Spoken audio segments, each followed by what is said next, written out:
Boa noite, pessoal. Boa noite a todos que estão aqui, que vão entrando aí. Na medida que o pessoal vai entrando, a gente vai falando um pouquinho aqui, para dar esse tempo do pessoal sair do trabalho e entrando aqui. O projeto, né, Micromeio, ele tem o objetivo de divulgar a ciência e trazer para vocês, no projeto Conversando no Micromeio, os profissionais, os melhores profissionais que tem a respeito dos assuntos que vêm aqui para falar com vocês, que aceitam vir falar com vocês. Então, assim, hoje, doutor Ivano, muito obrigada. Boa noite. Boa noite, obrigado a vocês pelo convite mais uma vez, é um prazer estar aqui. Eu não lembrava dessa introdução aí, esse logo de vocês, muito legal. A placa, eu acho que é isso, né? A placa com as colônias aparecendo. Isso, Muito bom. Doutor Ivano já esteve aqui com a gente, quem quiser conferir a palestra pode ir lá no YouTube. E é isso. Eu sou a Janaína, tá? Eu sou bióloga, tenho experiência em microbiologia, muitos anos trabalhei em laboratório. E aí eu vou dar espaço aí para o Marcos Vinícius. Obrigada, Marcos, por estar aqui. Júlia, obrigada por você também ficar aqui com a gente. Eles vão falar um pouquinho com vocês e a gente vai dar sequência ao assunto, né, que o Marcos vai falar aí. Vamos lá? Júlia, você vai dar alguns recados? Sim, boa noite a todos. Meu nome é Júlia Rodrigues. Eu faço parte do Micromeio. Vou estar aqui na live ajudando com as perguntas. Então, quem tiver dúvidas, quiser mandar mensagens, só mandar aqui pelo chat que a gente responde vocês. Gostaria de pedir para que sigam a gente nas redes sociais e quem quiser receber o certificado de participação da live, só encaminhar para a gente na DM do Micromeio o nome completo e o e-mail que a gente encaminha o certificado para vocês. Bom, nós vamos agora falar com o Marcos, que vai apresentar o palestrante para a gente. Obrigado, Júlia, Jana, doutor Ivano. Boa noite a todo mundo que está agora, 7h33 de uma segunda-feira. Boa noite para quem não está gripado, quem não está virótico, né? Ainda bem que pela internet a gente não consegue passar vírus por enquanto. Por enquanto. Doutor Ivano, por enquanto. Nós estamos conversando o 24º Conversando no Micromeio. Já são 24 semanas que a gente está fazendo esse trabalho, como a Janaína falou.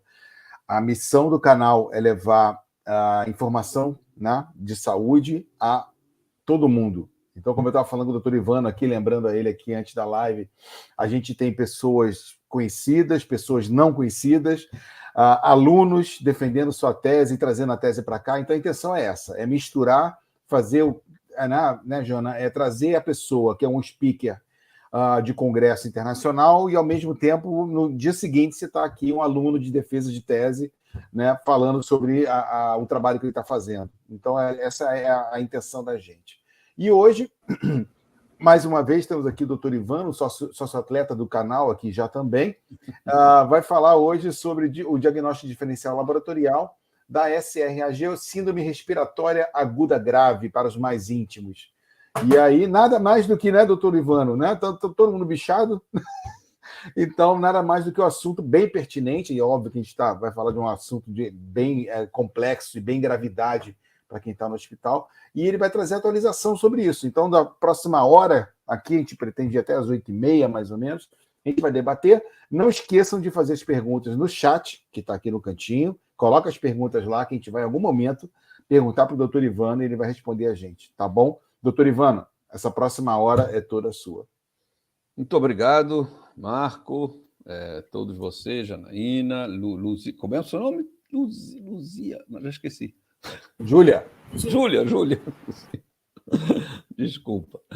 É um prazer de novo estar aqui com vocês. Sempre que eu puder, vocês podem me chamar. Você tinha me chamado, eu tive que mudar a data, tem sempre alguma coisa acontecendo, mas é importante estar aqui com vocês e muito importante esse trabalho de vocês, muito legal. Espero que continuem assim, consigam continuar. Bom, realmente essa síndrome respiratória aguda grave, eu posso falar de carteirinha, que eu passei por isso, infelizmente. Fiquei internado com Covid e eu sei o que é isso. Mas, graças a Deus, não foi pior, né? Estou aqui agora. mas estou esquecendo tudo. Bom, deixa eu ver se eu coloco aqui a apresentação. Compartilhar. Acho que o rapaz botou para mim. Tá. Deixa eu voltar. Volta. Como é que volta?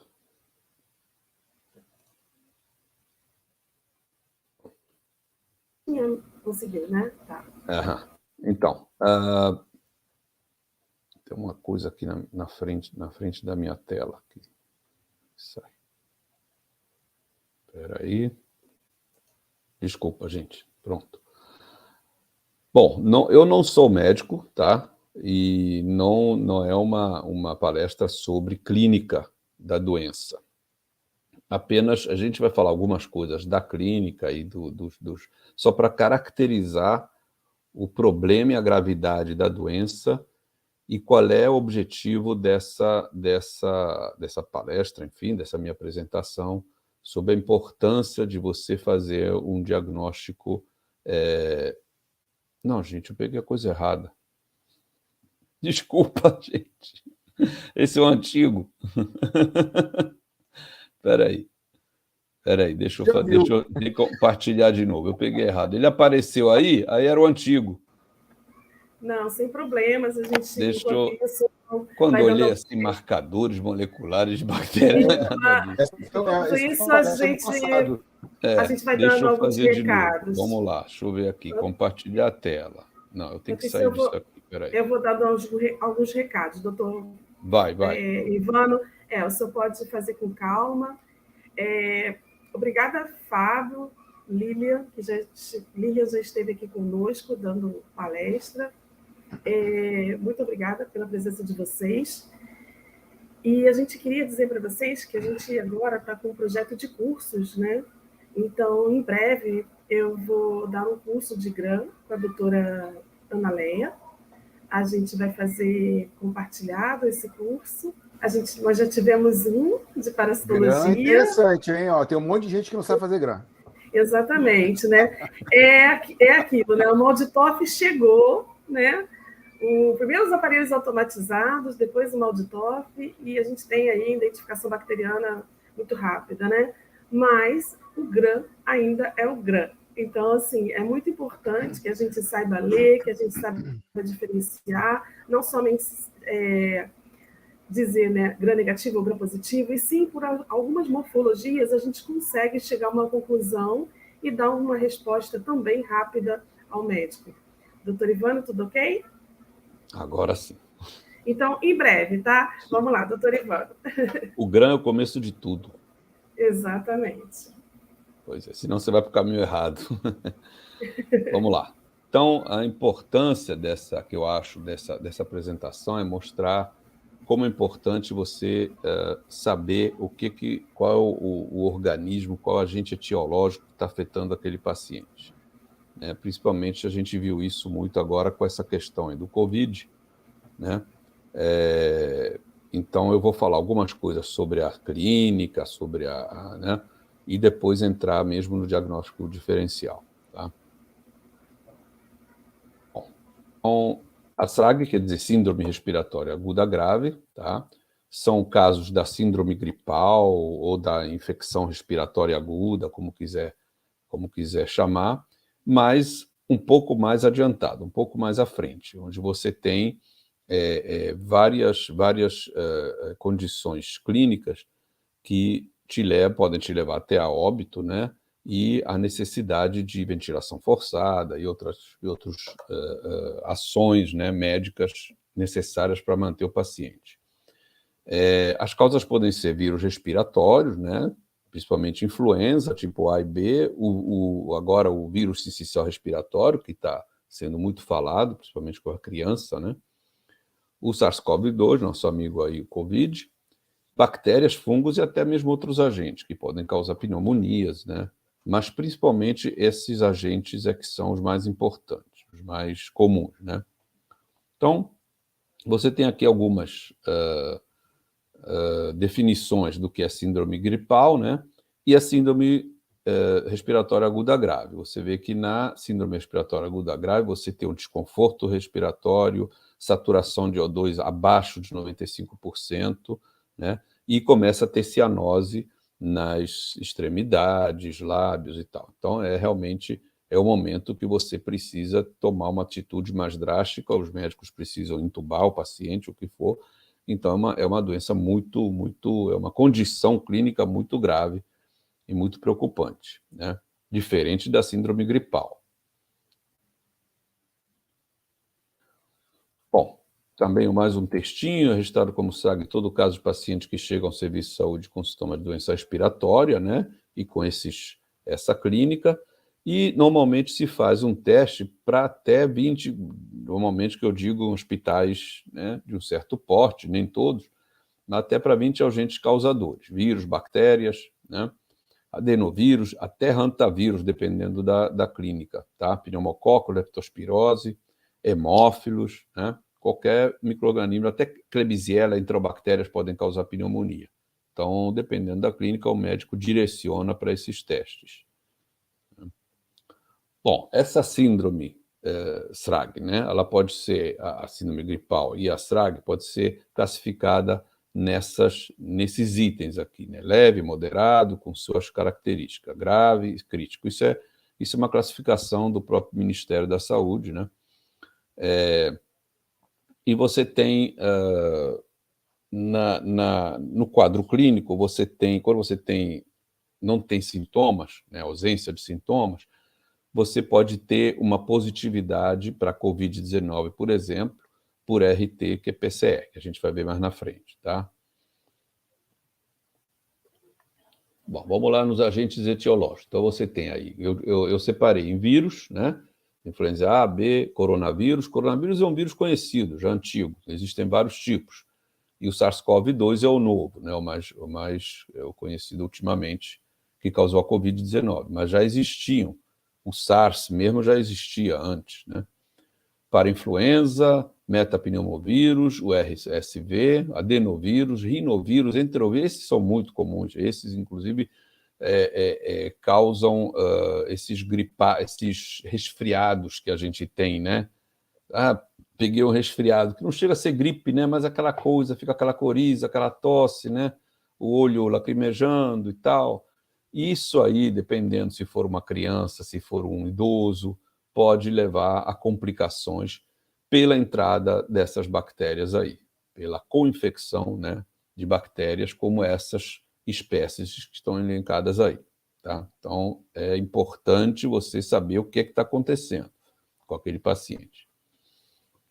Aqui tem um artigo publicado em 2020, que mostra a proporção de bactérias, né, co-infectando pacientes com Covid-19, tá? Vocês veem que aqui o Mycoplasma pneumoniae, Pseudomonas, o Haemophilus influenzae, aí vai diminuindo, tal. Até mesmo MRSA, que é o Staphylococcus aureus resistente, né, à meticilina, chamada MRSA, SA. E também proporção de vírus, né, com co-infecção. Você pode ter uma co-infecção de Covid com outros vírus, também pode, como esses exemplos aí embaixo. É importante ver, talvez se alguém de vocês tiver interesse em verificar, enfim, estudar esse assunto, vai ver que dependendo tem muitos artigos, né, falando em co-infecção, mas depende muito do país, do local. Você tem uma incidência maior de uma espécie em algum local, em algum país, uma incidência maior de outra espécie em outro local. É muito variado, depende muito, tá? Então, aqui, por exemplo, um outro artigo, né? Adultos com Community Acquired Pneumonia, que é aquela de hospital, né? Pneumonia de hospital, enfim, comunitária, né? E os fatores de risco e o outcome, né? Como é que foi o prognóstico. E você tem vários agentes etiológicos aqui. Nesse caso aqui, você tem o Streptococcus pneumoniae, né? O pneumococo, hemófilo, estáfilo e assim por diante. Aqui também você pode ver que o pneumococo ficou, vamos dizer, em primeiro lugar, vamos dizer assim, mais incidente, né? E já é um outro artigo de outro país, outra região, E aí você tem essas diferenças. Não dá para dizer, o que mais aparece é esse. Depende muito do local, paciente, hospital, tudo isso. E aqui também outro artigo que fala não só de bactérias, mas também de fungos, né? Com infecção por fungos, que é um problema muito sério também, né? Uma infecção por fungos, uma pneumonia por fungos é um problema muito grande, difícil de ser debelada. Os fungos são eucariotos, o tratamento é diferente, né? E todo mundo sabe que são uma micose, para tirar uma micose, né, do dedo, é muito chato, muito difícil. Doutor Ivano, eu estou vendo aqui no trabalho, o senhor tem alguma experiência da relação do uso da procalcitonina no processo infeccioso de sepse, de acompanhamento paralelo? Isso não. Não porque tem essa... Tem vários trabalhos que estão... Um deles, né, esse aqui está apontando aqui a procalcitonina, e justamente isso é um debate bem grande na comunidade agora de alguns anos, né, de você fazer o acompanhamento do paciente quando entra internado com a procalcitonina, para você saber o estágio onde ele está, está ou já está em sepse, entendeu? Então, tá, entendi. Então é um marcador que esse é um marcador para sepse. Entendi. Porque nem toda, o senhor falou ali, nem todo, a gente estava falando até antes da live, nem todo paciente pode entrar no hospital hoje e o cara fazer um PCR em 1 hora e tal. Sim. É o vírus azul. Bacana, vírus azul, não toma antibiótico, vai para casa, vai fazer, né? A gente sabe que a realidade do Brasil não é essa, né? Claro. Ninguém tem isso. Então, na verdade, o médico, quando entra, o paciente, quando chega, ele faz uma terapêutica de praxe, né? Porque ele não sabe se é bactéria ou vírus, e depois, quando ele sabe se é vírus ou não, ele até tira o antibiótico. Mas a procalcitonina é um marcador bem usado, está sendo bem usado, a gente pode aí, Jana, depois a gente fazer uma outra live falando de procalcitonina, hein? O que você acha? Você tá muda. Você tá muda. Clínica. Estou sem áudio, desculpa, estou sem áudio, mas existe mesmo um protocolo na emergência dos hospitais, já acho que é estabelecido, né, pelo Ministério, e é hemocultura, se eu não me engano, esse marcador, e tem mais alguns, e a gente pode, sim, fazer uma live a respeito disso, que é bem interessante. Só uma ideia. Obrigado. Bom. E aqui, mostrando como é que é importante, né, como é perigoso você ter uma co-infecção, né, por causa do aumento do número de óbitos quando você tem co-infecção, quando você não tem. Você tem por bactéria, né, quando você não tem, só tem o vírus. Em azul, né, morte e a necessidade de ventilação mecânica quando você tem co-infecção bacteriana. Então, a importância desse diagnóstico diferencial, né? Bom, aqui trouxe mais 3 exemplos, tá, de artigos que falam sobre essa importância das co-infecções. E, deixa eu ver se vem aqui. Bom, vamos falar um pouquinho do vírus, do SARS-CoV, que é um pouco menos conhecido, né, do que os outros, e para poder chegar depois na parte laboratorial. É um vírus envelopado, genoma de RNA de fita simples positiva, 30 mil nucleotídeos, mais ou menos, e tem, como a maioria dos vírus, um nucleocapsídeo, né, uma proteína que reveste o material genético. E tem 4 proteínas estruturais importantes, que são a spike, né, que a gente ouviu falar bastante nisso, acho que todo brasileiro, todo mundo virou microbiologista, né, com a Covid. Todo mundo sabe alguma coisa de variante, de mutação, né? O envelope, a membrana e o nucleocapsídeo. E 6 proteínas acessórias que são não estruturais, né? Proteínas que estão ali, mas em teoria não codificam nenhuma proteína importante. Aqui tem um esquema, né, do vírus, mostrando mais uma vez a importância. Eu não sei se minha seta aparece, não? Não. Não, tá. Mas aqui a spike protein S, que é a mais proeminente, né? Ela é a mais exposta, e por isso ela muda mais, e é ela que dá aquela coisa da variante, né? Da variante de preocupação, alfa, beta, ômicron, não sei o quê. Então, essa é a proteína spike, que tem contato direto com o sistema imune, com o meio ambiente exterior, e por isso ela sofre mais pressão seletiva e mais mutação. Depois tem as proteínas, o envelope, né, e a membrana, que são duas proteínas mais conservadas, são mais internas. Quer dizer, são externas, mas não são tão expostas quanto é a spike. E, por isso, elas são proteínas boas para o diagnóstico, né? São usadas... existem vários... Eu vou mostrar mais na frente. Existem vários sistemas de diagnóstico, né? Vários kits, um usa uma, outra, duas, três juntas, mas para diagnóstico, realmente, você precisa de uma proteína que seja... a proteína que eu estou falando, o gene, no caso do diagnóstico molecular, né? Que codifica uma proteína externa, que não mude muito, mas que não seja, que seja mais conservada, né? Para você não ter problema de falso negativo no diagnóstico, né? Como é que é a biologia do vírus? Ele se liga ao receptor da enzima conversora de angiotensina, que é um receptor que existe nas células humanas, né? Ele tem essa afinidade, tá? Pela proteína spike, justamente, ele se liga nesse receptor da célula, e aí é internalizado por endocitose dentro da célula humana. Tá? Aí é como qualquer outro vírus.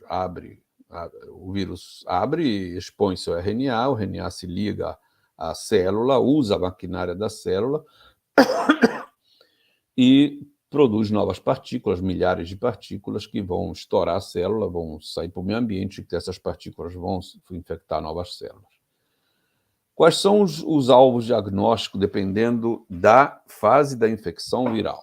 Técnicas moleculares, né? Isso normalmente é na fase aguda, aquela janela de realmente início dos sintomas, né?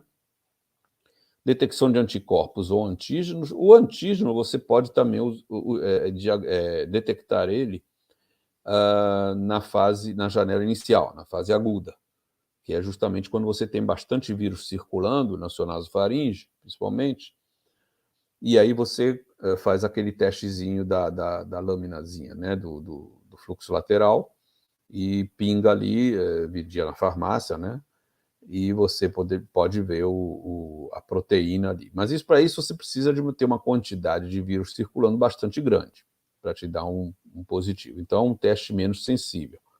O molecular é muito mais sensível, porque basta poucos vírus circulando que você vai amplificar o RNA viral e vai conseguir detectar. Os anticorpos é pelo sangue, aí é já um momento posterior, você pode ver se você teve a infecção, tendo IgG, né? Ou se tem uma infecção recente com IgM. E aí vem os testes clínicos para diagnóstico, tomografia de tórax e características clínicas, né? Aqui é um esqueminha só para mostrar como que o SARS-CoV-2 ele é internalizado, onde que ele fica, e aí você tem aqui o DNA, né? Aliás, o RNA saindo, né, do vírus, e é isso que você vai procurar com as técnicas moleculares, né?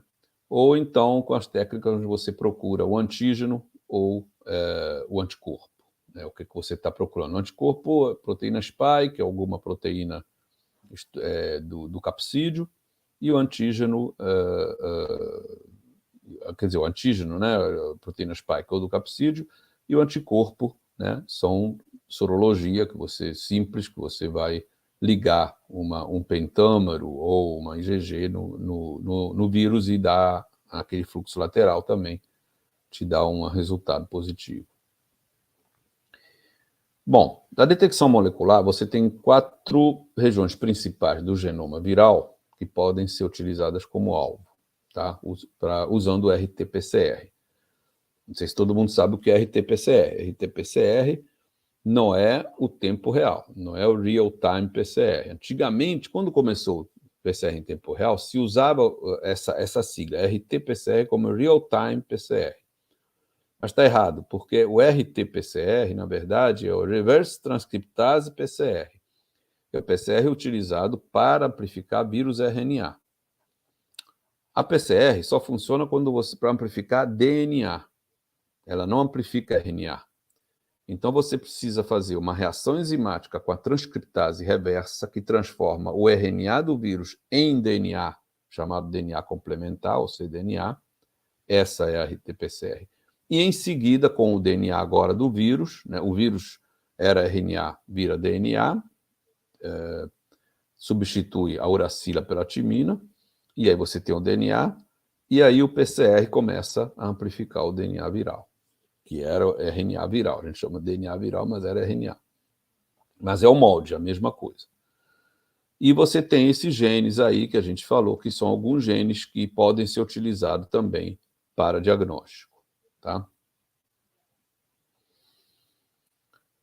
Aqui você tem alguns sistemas comerciais automatizados de RT-PCR para chamado point of care, que é aquele PCR simples, não é PCR em tempo real, com exceção desse terceiro aqui, Cepheid Expert, que é um real time, tá?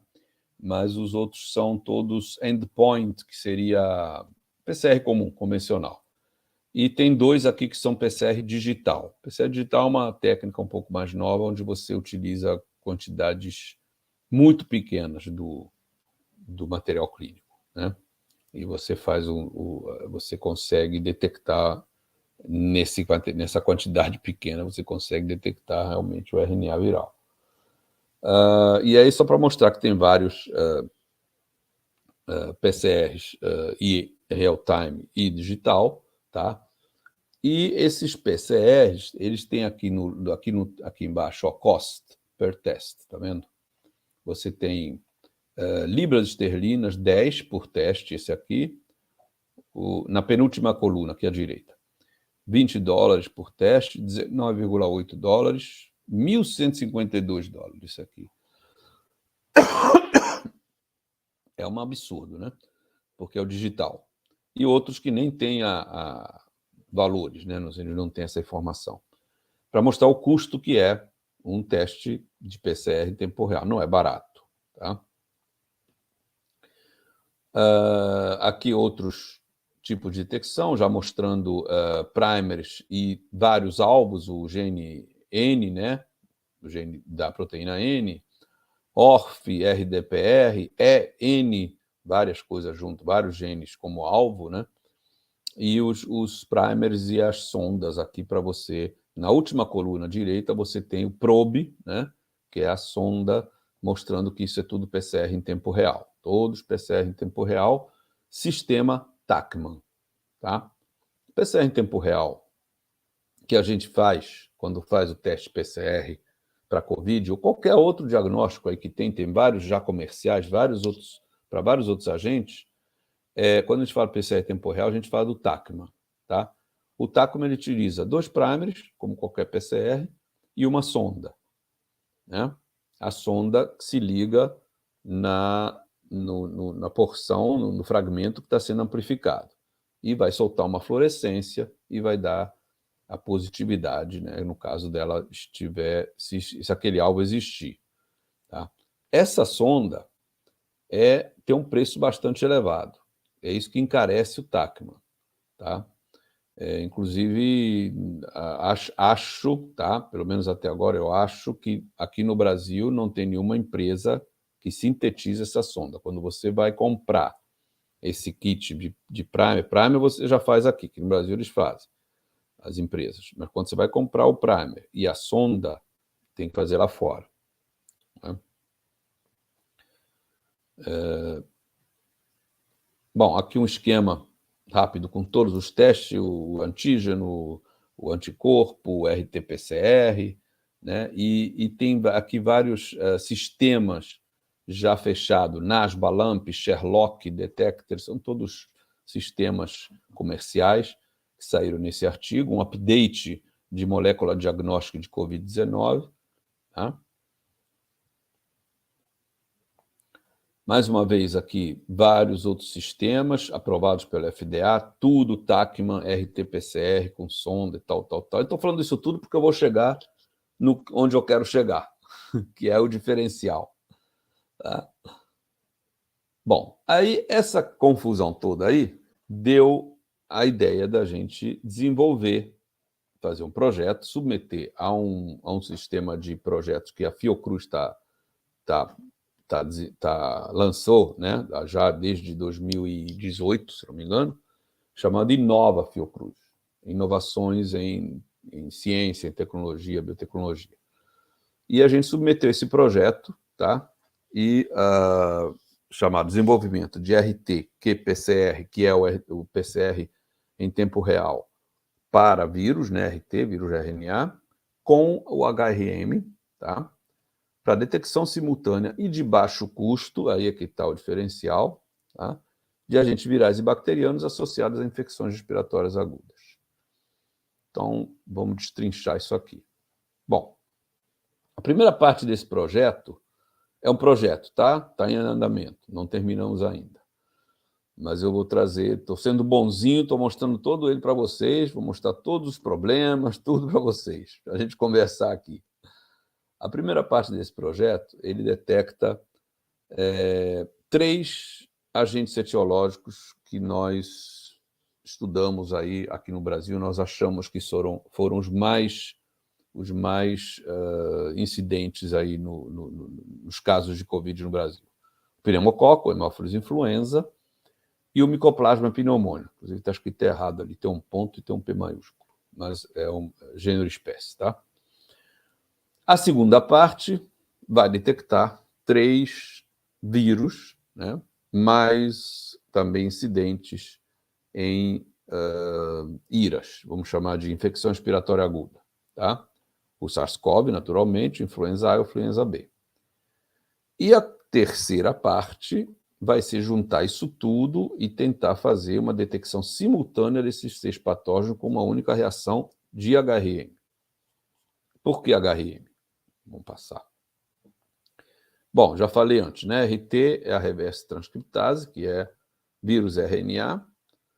O qPCR é o que, como a gente chama o PCR em tempo real, essa é a forma correta de chamar, porque é um PCR quantitativo, você pode quantificar a concentração de DNA que você está amplificando, né? O PCR em tempo real. E o HRM é o High Resolution Melting, curva de dissociação do DNA, chamado em português, de alta resolução, tá? Ou curva de Melting. A curva de Melting, quem conhece os equipamentos, alguns equipamentos têm o HRM, tem o High Resolution Melting, alta resolução, termociclador para PCR em tempo real, naturalmente, e outros não têm, mas eles fazem a curva de Melting, tá? Que pode funcionar também, você precisa setar o seu equipamento. Mas se você quiser gastar mais um pouquinho, você coloca o programinha, é um software na sua máquina e ela passa a fazer o HRM, que é mais preciso, mais sensível. Bom, é simples, é como se faz o TACMA. O RNA, você tem um RNA viral extraído, né, com kit de extração, faz o RT-PCR, transforma em cDNA e depois o PCR em produto. Hoje existem kits que fazem essa reação em one step, uma vez só. Não precisa fazer primeiro o cDNA e depois fazer o PCR. Tá? Existe kit que faz isso tudo de uma vez. Antigamente a gente fazia em 2 etapas, ainda pode fazer em 2 etapas, se você achar que funciona melhor, se você achar mais sensível, mas é possível fazer numa etapa só. Tem vários kits que fazem isso. Essa molécula de DNA, tá? Eu quero chamar a atenção para vocês dessas hastezinhas, que são as pontes de hidrogênio que ligam, os nucleotídeos, né? Você tem de um lado o nucleotídeo, por exemplo, uma timina, e do outro lado você vai ter uma adenina, né? Você tem uma citosina, do outro lado vai ter uma guanina, sempre complementar, né? Assim por diante. Então é a fita dupla. Bom, vamos recapitular aqui como é que funciona o PCR em tempo real com a sonda, tá? O TACMA. Você tem o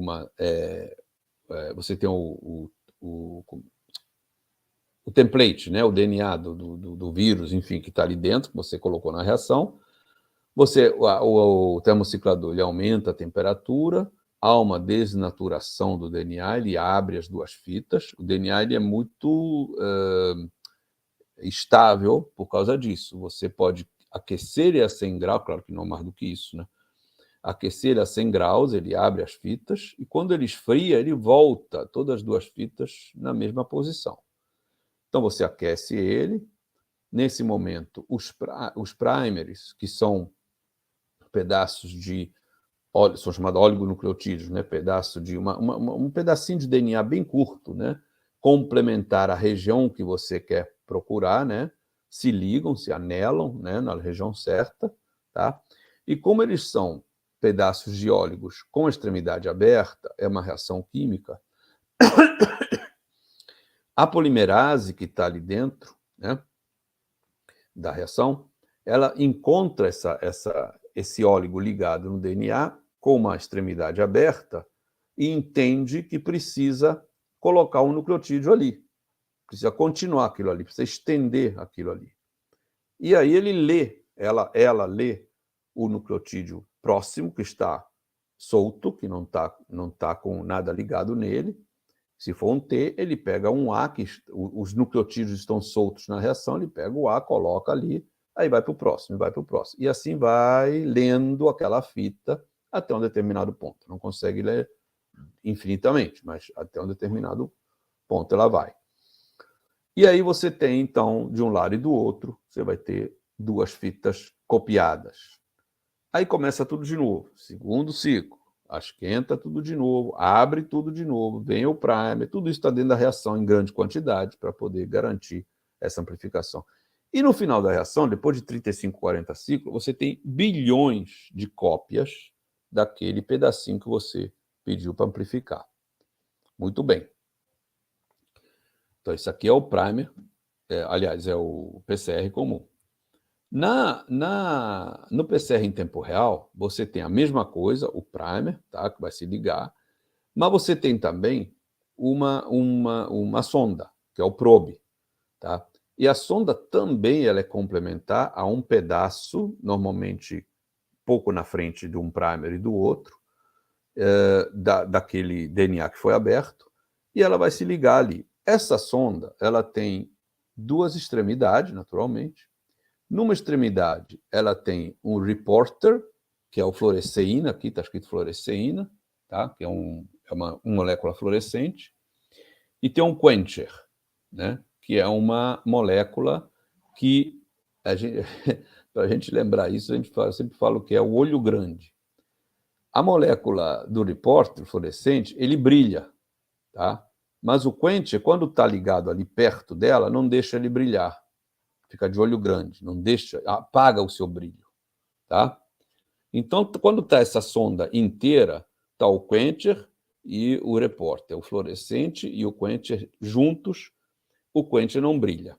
Muito bem. Se liga no DNA.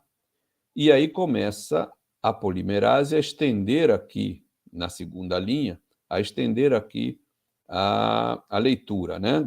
Se ligou, o primer se ligou e começa a estender a leitura. Quando a polimerase chega aqui nessa sonda que está ligada, ela entende que essa sonda não é um oligonucleotídeo, é uma molécula diferente, que não era para ficar ali. Então a polimerase, que tem uma atividade de exonuclease, quebra essa sonda, arrebenta ela. No momento que arrebenta ela, o quencher se distancia do fluoróforo, e o fluoróforo pode brilhar, porque o olho grande não está mais perto dele, atrapalhando a vida dele. Isso é captado pela máquina.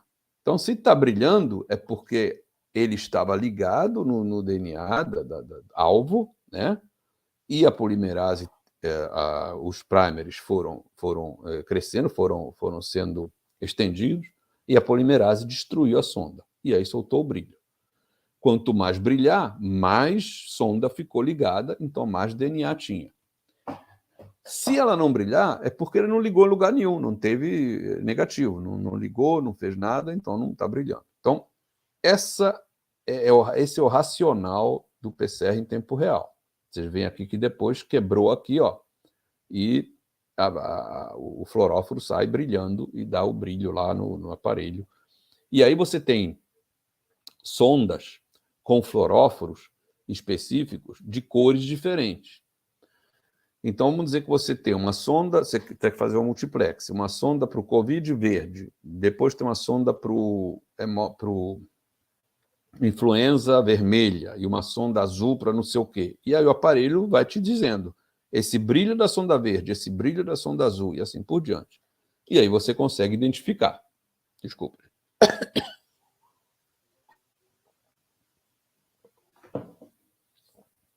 Então, esse é o racional.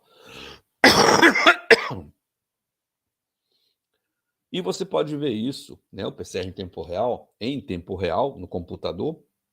O bom do PCR em tempo real, por que isso está sendo muito utilizado em todos os laboratórios? Porque ele não é subjetivo.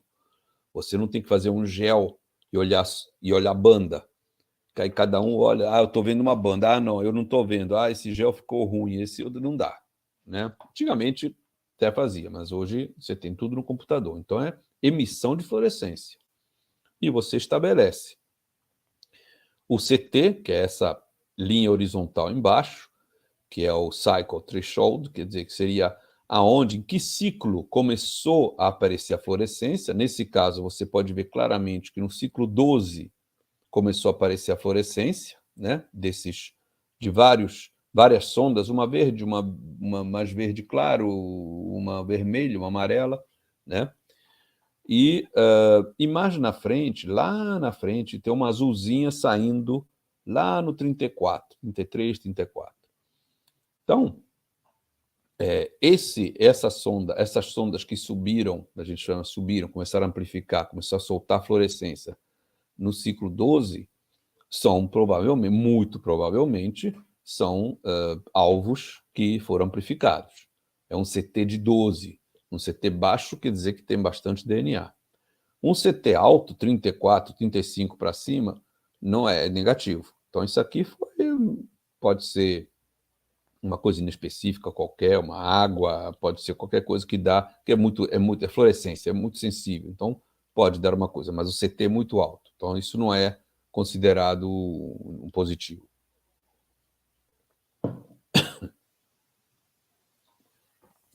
Aqui um exemplo, né, de PCR em tempo real. Sistema TACMA para diagnóstico de pneumococo, influenza e meningite, diagnóstico de meningite, né? Você vê que tem 2 primers e uma sonda, né? Se você olhar aqui, você tem um primer F, primer R, né, pneumônio, né? E você tem aqui depois FAN. FAN é o fluoróforo, fica numa extremidade da sonda. E lá na outra extremidade, BHQ1, que é Black Hole Quencher 1. É um tipo de quencher. Black Hole, buraco negro, sei lá por que eles inventam os nomes mais estranhos. Para o influenza, já tem o Joe. Hey Joe, música do Jimi Hendrix. O Joe aqui, que é um outro fluoróforo, tá? E tem lá o quencher, BHQ1 também. Existem outros quencher. Nesse caso, o que funciona bem aqui é esse. E lá na meningite, no meningococo, você tem o ROX. Tá? Então, você pode ver que são 3 fluoróforos diferentes, cada um vai ter sua cor e cada um vai, né, dizer quem é quem no Piauí. Bom, voltamos à estrutura do DNA. Só para mostrar para vocês, para lembrar isso aqui, essas pontes aí, tá? Que isso aqui é importante agora quando a gente for falar do HRM. Fala. Posso só interromper? Em relação ao CT, que o senhor comentou, alguns equipamentos, embora tenham resultado, a resposta do CT, pedem que não é significativo clinicamente, né? E já aconteceu de médico ligar e pedir o CT, né? Não, o equipamento libera, né, a positividade, tem lá... ele diz só positivo, ele quer saber o CT. Ele diz só positivo. Mas, se você for no equipamento, o equipamento tem o CT, só que aí recomenda-se que não passe esse CT. Na verdade, eu queria que você falasse um pouquinho dessa relação do CT no diagnóstico clínico. O senhor podia falar um pouquinho disso? Assim? Bom, o CT, o valor do CT te diz qual é a carga viral ou bacteriana DNA que está ali. Então, o médico, ele que conhece, se o médico conhecer o sistema, ele vai estar interessado, sim, em saber qual foi o CT desse paciente. Se você falar que foi um CT, um CT 6, nossa, tem muito DNA, tem muito vírus, esse paciente está lotado de vírus, entendeu? Ele consegue ver o estágio, porque isso foi na época do Covid, ele conseguiria ver o estágio de infecção do paciente, né? Exatamente. Se está terminando, se está... Ele faz um swab hoje, faz outro amanhã, faz outro depois de amanhã, e aí pode ser que o CT vai subindo, mostrando que está diminuindo a carga viral. Eu acho que é uma ajuda. Não, como eu disse, não sou médico, não trato, mas se ele está num tratamento, né, e o vírus está indo embora, menos mal, né? Vamos tratar o resto, os sintomas, tudo que ele está deixando, mas o vírus, pelo menos, está indo embora. É uma forma de saber, porque isolamento viral não vai fazer, muito difícil. Isso só laboratório de referência, não é igual bactéria, né? Sim. Obrigada. Nada. Vamos ver o racional agora do HRM. A análise do HRM se baseia na temperatura de dissociação ou melting do DNA de dupla fita, double strand DNA. Tá? O que quer dizer isso? Como eu disse, você tem a estrutura do DNA, dupla fita, né? E você tem uma sequência, naturalmente. A, C, T, G, C, C, C, T, T, G, A, não sei o que. Muito bem. A temperatura necessária, se você tem um pedaço de DNA amplificado, tá? Um fragmento, temperatura necessária para abrir aquelas duas fitas, tá? No momento que você começa a abrir aquela fita, é diretamente proporcional à quantidade de conteúdo de GC e AT da sequência. Quando a gente vê isso aqui, ó, nessa imagem aqui da direita, você tem um esquema de uma ligação do DNA de uma timina e de uma adenina e um esquema da ligação de uma citosina e uma guanina, certo? Na imagem da direita. Está todo mundo vendo aí. O que vocês estão vendo de diferente entre uma e outra? Tem 2 pontes na TA e tem 3 pontes na CG, correto? Então, o que vocês acham que precisa de mais temperatura para quebrar essas pontes e abrir? TA ou CG? CG. São 3 pontes. Então, se eu tiver uma sequência de DNA, de um fragmento, com muito CG, eu vou precisar de mais temperatura para abrir essa sequência do que uma sequência que tenha mais TIA. Tá? E, de uma forma geral, 2 sequências diferentes, tá, vão ter temperaturas diferentes para abrir. Né? Então, esse é o racional do HRM. O que o HRM vai fazer? Olha esse último item. Durante o HRM, um produto de PCR é gerado por amplificação na presença de um agente intercalante do DNA de dupla fita e, em seguida, o aumento gradual da temperatura indica a TM específica para cada sequência. O que é intercalante? Você tem ali a dupla fita, tá? Vamos ver o da esquerda. Tem um agente intercalante, como, por exemplo, o CyberGreen, muito conhecido, quem faz PCR em tempo real. O CyberGreen, ele se liga entre aquelas pontezinhas, né, no DNA, quando está em dupla fita. Enquanto ele está em dupla fita, esse CyberGreen, ele floresce, ele solta fluoróforo. Quando o DNA abre, ele para de florescer, ele sai, se desprende e não floresce mais. Quando o DNA volta a se ligar, ele de novo se liga e vai dar fluorescência. Tá? Só que tem um probleminha com o CyberGreen, isso é um detalhe. Tá? O CyberGreen foi um dos primeiros agentes intercalantes que foram inventados com o PCR em tempo real, para você poder fazer também PCR em tempo real sem precisar de sonda. Você pode fazer com o CyberGreen. Só que o CyberGreen, ele é um agente chamado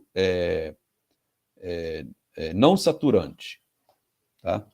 quer dizer o quê? Que você tem que ter uma dosagem muito certinha, não pode botar muito Cybergreen na reação de PCR, porque ele interfere na reação de PCR.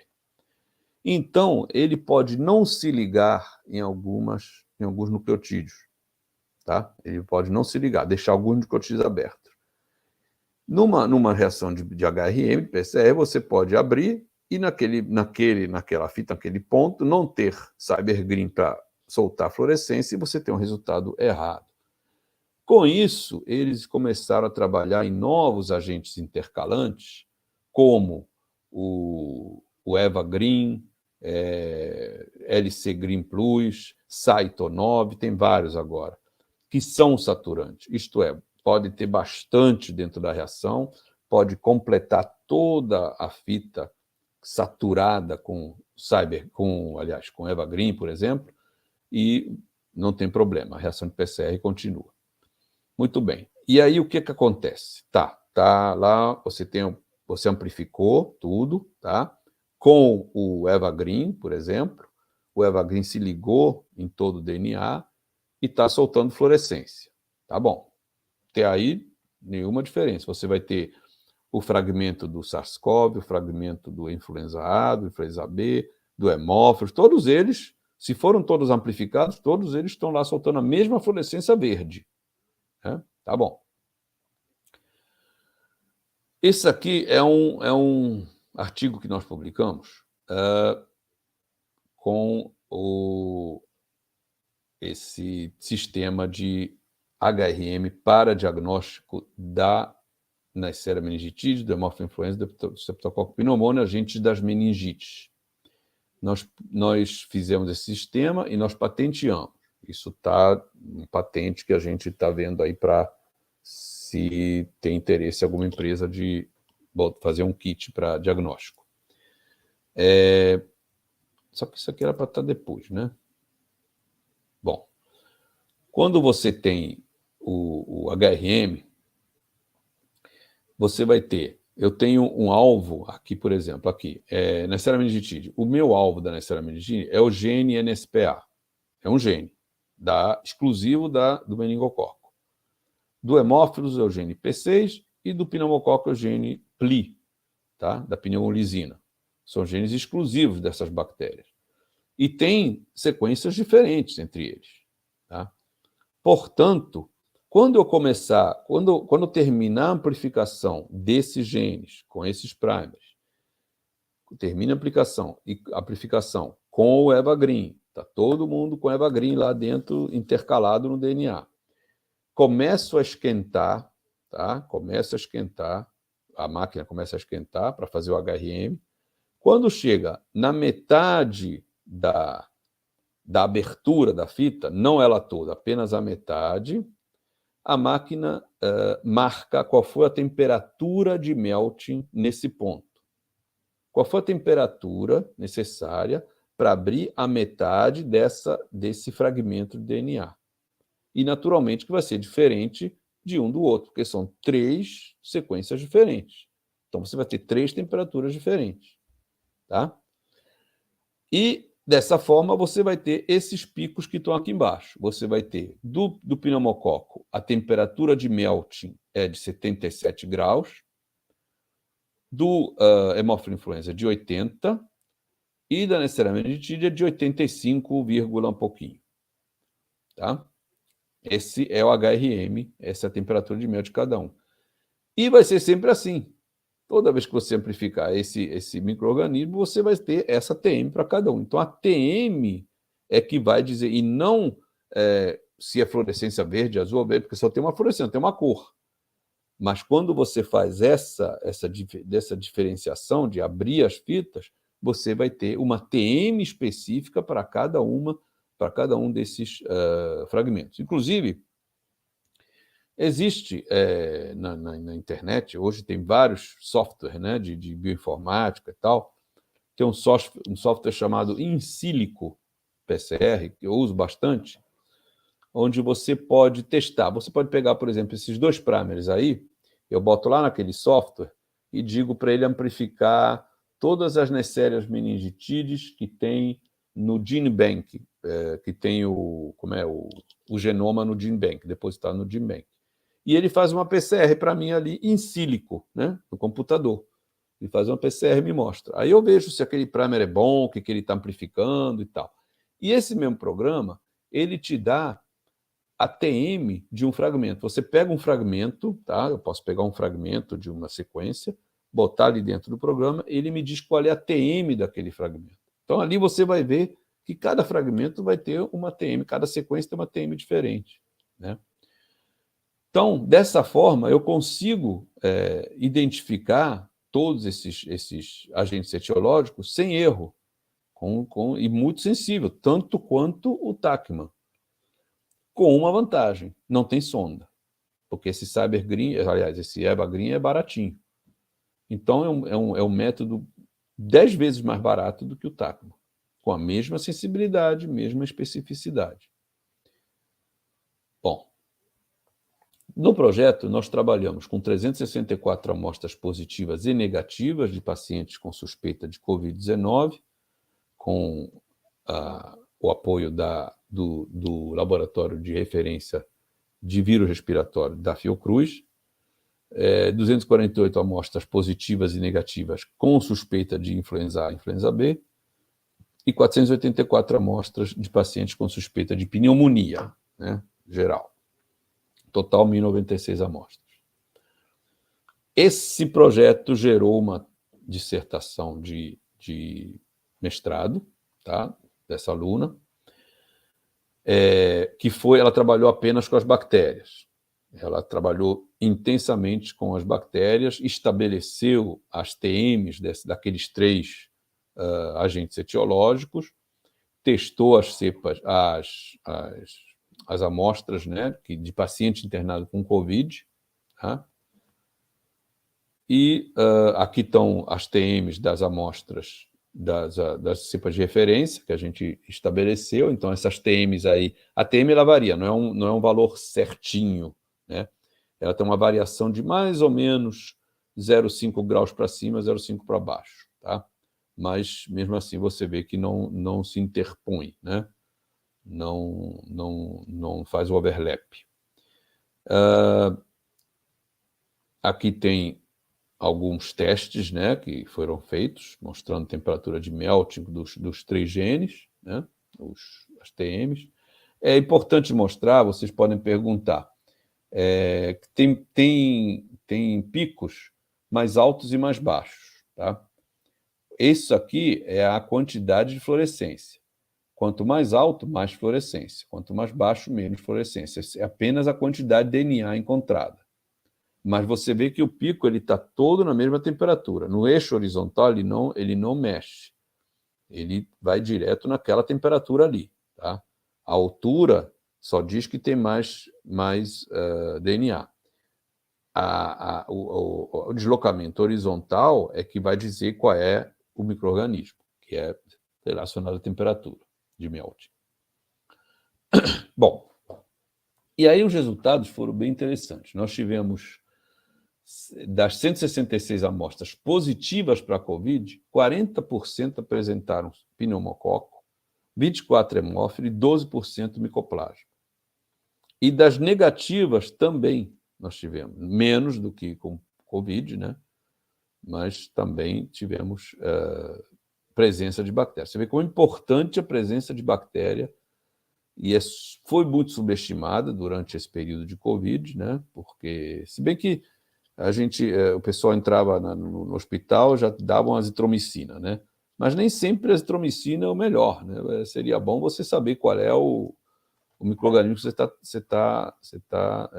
você tem ali, né? Qual é o agente etiológico.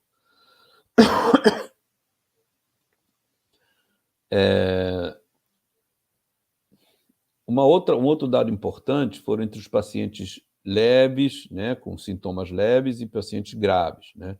E você vê que tem um aumento de presença de bactérias em pacientes graves. É esperado, né? Você está com uma pneumonia por vírus, no início você tem uma co-infecção bacteriana, naturalmente isso vai ficar mais grave, né? Não vai ser bom isso para você, né? Então, realmente você tem essa informação. Infelizmente, ainda não tem o artigo, estamos escrevendo. Aluno é sempre no gerúndio, né? Estou fazendo, estou lendo, estou vendo. Bom, o que é importante colocar? Nós, então, fizemos a parte viral, né? Com os vírus SARS-CoV, alfa, beta, gama, delta e ômicron, né? As 5, agora, hoje, são as 5 variantes mais importantes. Naturalmente que essas daí têm subvariantes, né? Mas aí é muita coisa fina, né? Não tem necessidade disso, já pega essas variantes aí. E nós tivemos, para SARS-CoV, influenza A e influenza B, esses resultados depois de vários testes com as cepas de vírus de referência, né? Que a gente usou para poder estabelecer a TM. E nós temos aqui uma TM de 81,6 a 82,6 para o SARS-CoV, para a influenza A, 84 a 85,1, e para a influenza B, 82,3 a 83,3. E aqui tem um probleminha, né? Porque a gente está um overlap aqui. Quer dizer, se você pegar um micro-organismo, um paciente, que você tem um resultado de uma TM de 82,6 ou 0,5, pode ser um SARS-CoV, mas pode ser uma influenza B também. Então, aí nós estamos tendo esse probleminha aí. Vamos tentar ver se a gente consegue resolver de que forma. Tá lá. SARS-CoV-2 influenza B tem overlapping. Mas tem mais. O M-pneumonia está com 80 a 81, a TM dele, tá?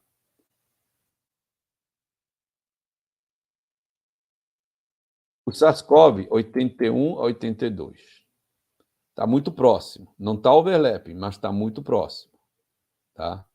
E aí vai depender muito da sua máquina. Se você tem um HRM com alta resolução, você consegue diferenciar. Senão, você pode não diferenciar também. Tá? Então, nós temos 2 problemas aí. Um, o SARS-CoV com o influenza B, esse overlapping das TMs, e outro, as TMs muito próximas do Mycoplasma pneumoniae do SARS-CoV. Quais são as possíveis soluções?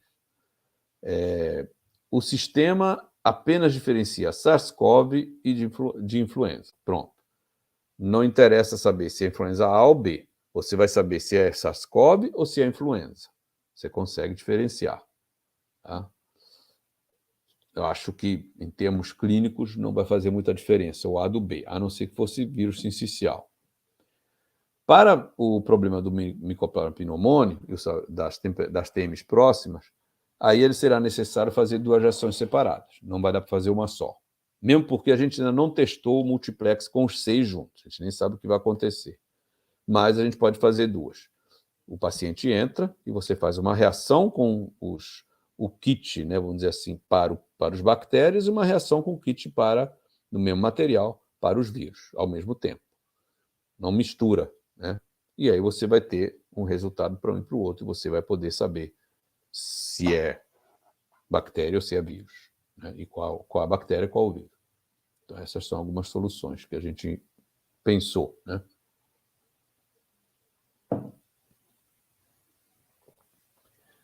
Bom, aqui tem outras aplicações, eu falei, acho que na outra palestra, né? Detecção de genes de resistência, antibióticos, por exemplo, MRCA, os genes dos beta-lactâmicos, ou variações em gene-alvo, porque, como eu disse, você consegue detectar mutações. Então, você tem 2 genes iguais, o mesmo gene, alelos diferentes, com o HRM você consegue detectar os alelos, que é o caso do gene de variação em gene-alvo. Porque aqui, nos genes BLA, KPC, VIN, CTX, OXA, IMP, esses beta-lactâmicos, ou MECA, são genes diferentes.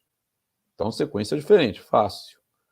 Aqui, quando você tem porque aqui é um tipo um mecanismo de resistência por produção de enzimas que degradam antibióticos, né? Beta-lactâmico, MECA e tal. Aqui não, você tem o mecanismo de resistência, é modificação do alvo do antibiótico. Então, por exemplo, as quinolonas, qual é o alvo das quinolonas?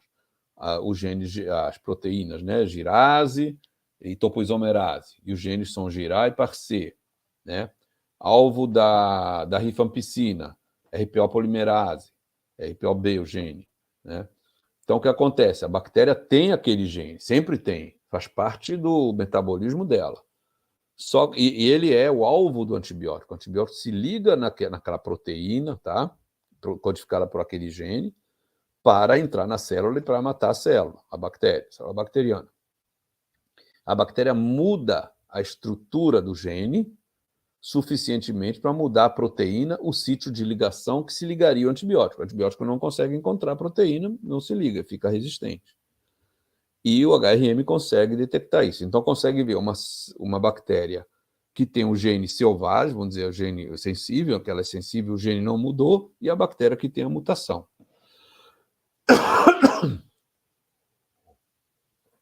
Então, são algumas outras aplicações. Eu falei da outra vez, né? Na outra, botei até aqui a apresentação sem querer. E a gente publicou esse artigo que provavelmente a Débora mostrou na apresentação dela, que foi a tese dela, que é um artigo muito interessante, foi uma tese muito, muito legal, muito interessante, que eu tive o maior prazer de orientar, porque era uma coisa que eu já estava tentando há um tempo, e aí tive a sorte de ter a Débora, que foi uma aluna excelente, muito dedicada, muito esforçada, enfim, esforçada é uma palavra feia, né? Mas é dedicada, esforçada, parece que não consegue. Não, ela conseguiu, trabalhou muito, isso aqui foi muito trabalho, gente, você não tem ideia.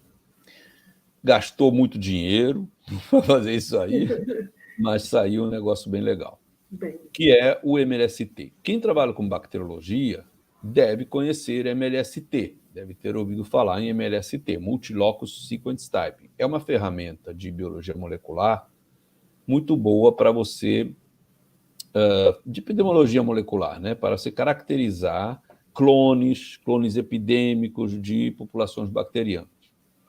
E ela se baseia no sequenciamento de 7 genes constitutivos, genes internos, que pouco mudam.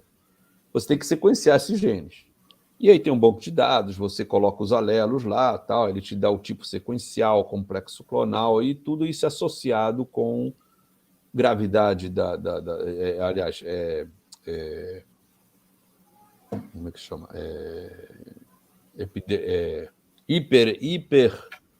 Hiperepidêmico, cepas, clones hiperepidêmicos, severidade da doença, ou associado também à resistência a antibióticos, os tipos sequenciais e complexos clonais. E, necessariamente, isso é muito, muito comum, muito utilizado.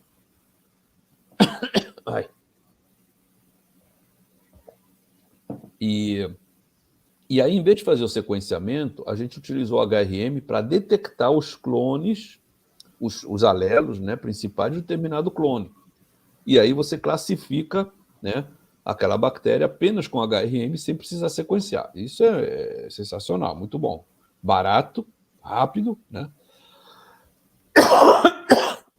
Esse trabalho, gente, inclusive, deixar o doutor se recompor, esse trabalho, inclusive,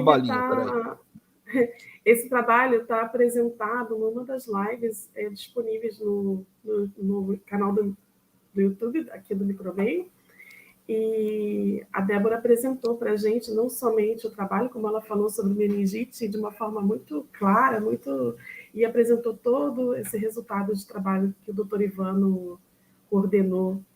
Né? Foi realmente muito bem executado, muito bem apresentado, assim como está sendo hoje.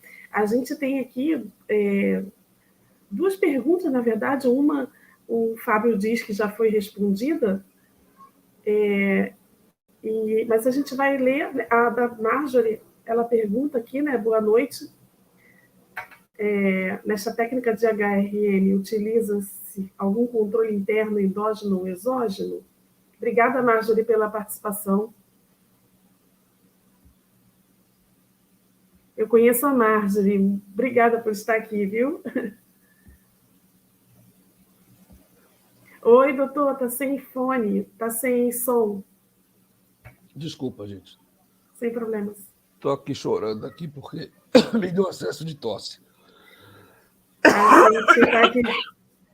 A gente conversa aqui enquanto isso, não tem problema, o senhor pode... O Fábio, hoje em dia, ele terminou o mestrado na Fiocruz, vou fazer uma propaganda do Fábio. O Fábio já está no doutorado, acredito eu, já esteja, eu não tenho certeza, mas eu acredito que sim. E o Fábio é um grande amigo que trouxe uma turma para assistir a aula aqui com a gente, numa live, né, Marcos e Júlia? A turma toda ficou online, doutor Ivana, enquanto a gente estava sendo apresentada uma aula sobre micologia. E aí ele, olha, eu estou começando a achar que pega pelo virtual. Eu estou sem voz aqui. O Marcos tossiu. Eu falei que pega. Isso aí, sabe o que é isso? É inteligência artificial. Deve ser esse negócio aí, chat, GPT, sei lá o quê. Isso aí. A gente brincou, gente, com isso antes de começar a live, né? Que o Marcos está bastante resfriado e ele disse, ainda bem que não pega ainda, né? Então, vamos lá. A Marjorie, então, faz a pergunta, né? Se nessa técnica de HRM utiliza-se algum controle interno exógeno ou endógeno? Sim, com certeza você deve utilizar em qualquer sistema que você vai utilizar material clínico humano, você deve utilizar um... Tem vários, né? Tem vários aí, tem a proteinase não sei o quê, enfim, tem vários sistemas de genes humanos que você pode utilizar para verificar se a sua reação está funcionando bem, não está sendo inibida por qualquer agente inibidor, né? Então, utiliza assim, só botei aqui porque não era o caso. E o Fábio comenta, né, professor, boa noite, comenta perguntando, e depois ele diz que já está respondida, mas a gente vai ler sobre a aplicabilidade do RT-PCR-HRL, multiplex, no diagnóstico. Uma amostra será classificada como detectada somente se a CTM for idêntica da validação ou também é definido o range. Como eu falei antes, tem um rangezinho, sim, que seria aquele 0,5 graus acima ou abaixo. Isso foi uma coisa que a gente observou, de tanto trabalhar com isso, viu que ela varia nesse 1 grau aí para cima e para baixo. Tá? Você faz uma média, você faz vários testes, faz uma média, e aí joga mais ou menos 0,5. Um dia pode dar um pouco mais, um pouco menos. É muito sensível, por isso que faz isso. E também é importante que você, se você quer utilizar isso no seu laboratório, ou enfim, você vai... Nada, Marjorie, prazer. Você vai testar a sua máquina, os seus reagentes, para o seu sistema. Tá? Cada máquina pode dar uma TM diferente, uma coisa diferente, mas você vai pegar o seu kit, que vai ter controle positivo, controle negativo, vai fazer alguns testes ali para ver o que está dando na sua máquina. E uma vez definido, né, o seu sistema dentro da sua máquina, você pode continuar fazendo o diagnóstico. Né? Acho que...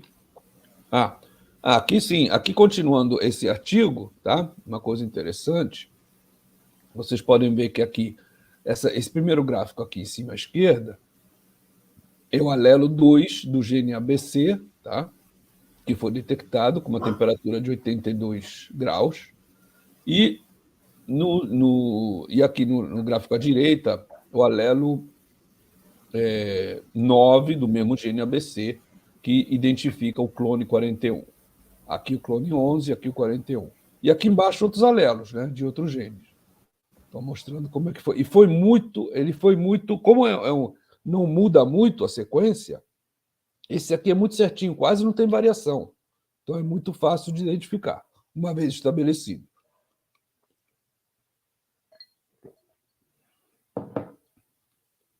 Bom, é isso, gente.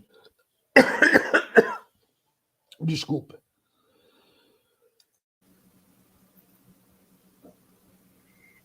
Imagina,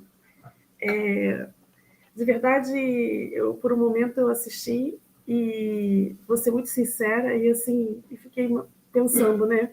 Marcos e Júlia, né? Para vocês que estão aqui comigo acompanhando o Micromeio esse tempo que a gente fez, né? Como foi bom ter esse projeto. Como é bom receber o senhor, doutor Ivana. Muito obrigada. Obrigado. Eu acho que eu só tenho que falar isso, assim, né? Pelo conhecimento, pela humildade, pela presteza que o senhor teve de nos dar esse tempo. E eu reconhecendo o quanto o senhor é importante como profissional, como pesquisador, como cientista, a dedicação que o senhor tem ao seu trabalho. Então, assim, eu só tenho a agradecer. E agradecer a todos que já passaram aqui com a gente. Como o Fábio está dizendo aí, uma excelente aula. Muitas dúvidas que eu tinha em relação à biologia molecular hoje clareou muita coisa, né? Eu tive um pouquinho o prazer de ter esse contato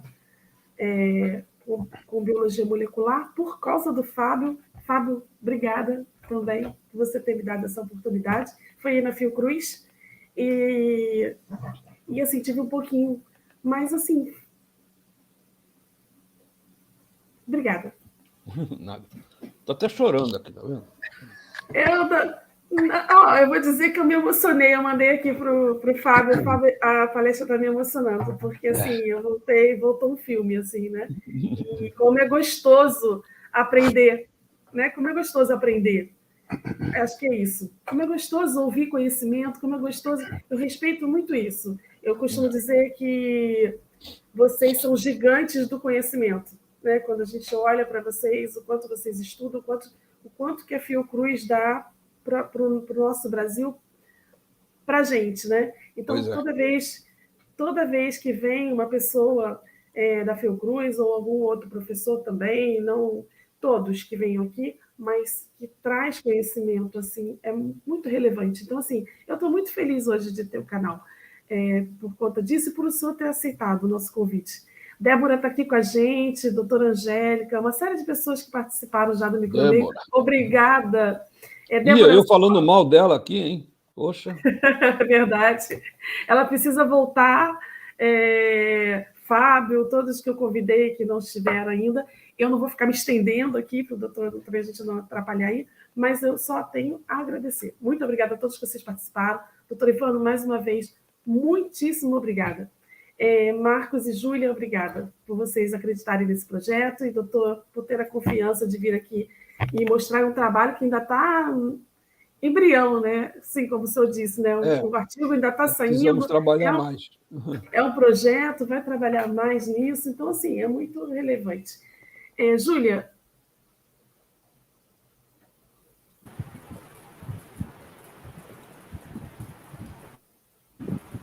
Oi, desculpa.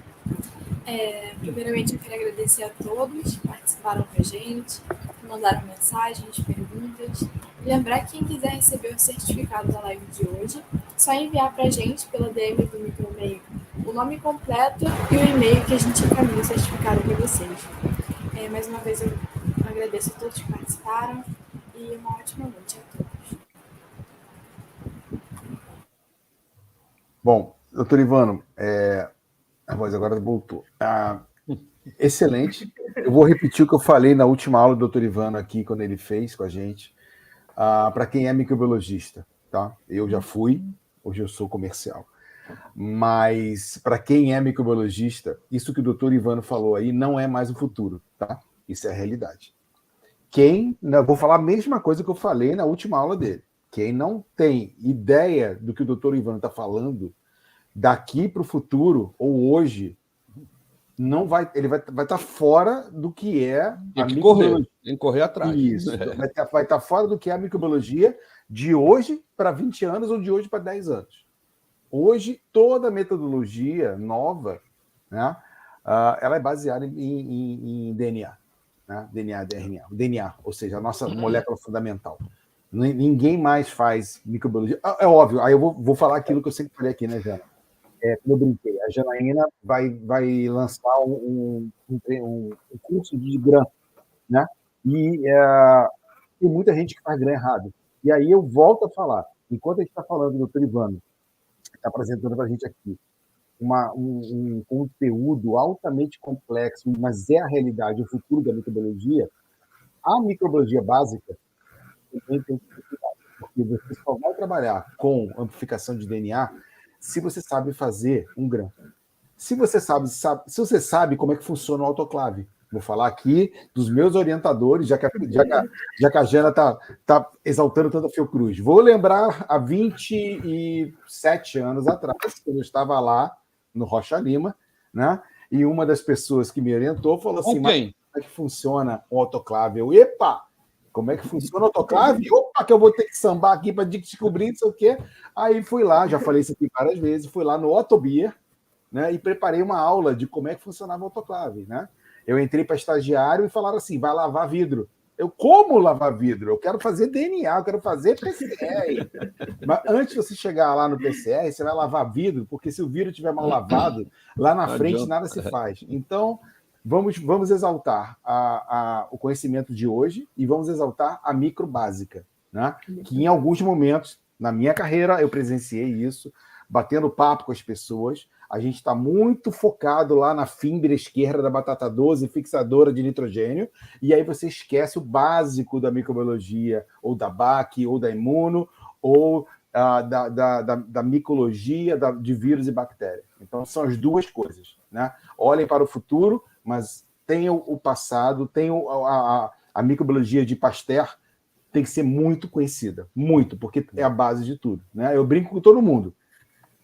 Conheça um cara que é bom quando fala assim, quebrou a máquina. Aí olha para a cara dele e fala assim, e aí, o que faz agora? Chora? Vai para a praia? Né? Não, vamos fazer como era antigamente? Ah, beleza, vamos fazer como é que era antigamente. Como é que faz antigamente? Então, você tem que saber, não tem jeito. Aí chama o doutor Ivano, chama demais. Os mestres. Então, doutor Ivano, muito obrigado. Eu passei por isso tudo aí, autoclave. Agradeço. O senhor estava em NCQS também, que é uma casa de vários profissionais que eu conheço também. Então, não tem. A escola é boa. Agradeço o seu tempo de ter preparado essa aula para a gente. Tá? Agradeço ter exposto para a gente aqui uma metodologia que a NCQS, no futuro breve, quer patentear. Então, é uma coisa bem interessante, tem informação de mercado aqui. Hoje, as grandes marcas, né, mundiais, elas estão todas lutando para ter o teste mais rápido, o teste mais específico. Por enquanto, não ainda o teste mais barato. Hoje não é o foco deles, é o teste. Não, né? Mas eu não sei, eu vejo o custo é o que tem que ser pago, é o que vale. Vale o que tem que ser pago. Se tiver mais barato, você vai vender mais, né? Sim, com certeza. Então, agradeço o seu tempo, agradeço todo mundo que está aqui. A Marjorie, vou falar adendo aqui, há pouco tempo atrás trabalhei com a Marjorie, então não conhecia a Marjorie. Legal ela estar aqui. E agradeço todo mundo que está aí. Muito obrigado e pastilha para mim e para o senhor. Doutor Ivano, o senhor pode fazer as considerações finais para a gente encerrar a live. Bom, eu agradeço muito vocês todos pelas palavras, realmente me deixaram muito emocionado, estou tossindo aqui até agora, mas e eu concordo com tudo que o Marco falou, porque hoje em dia a gente vê tudo muito mais fácil, né?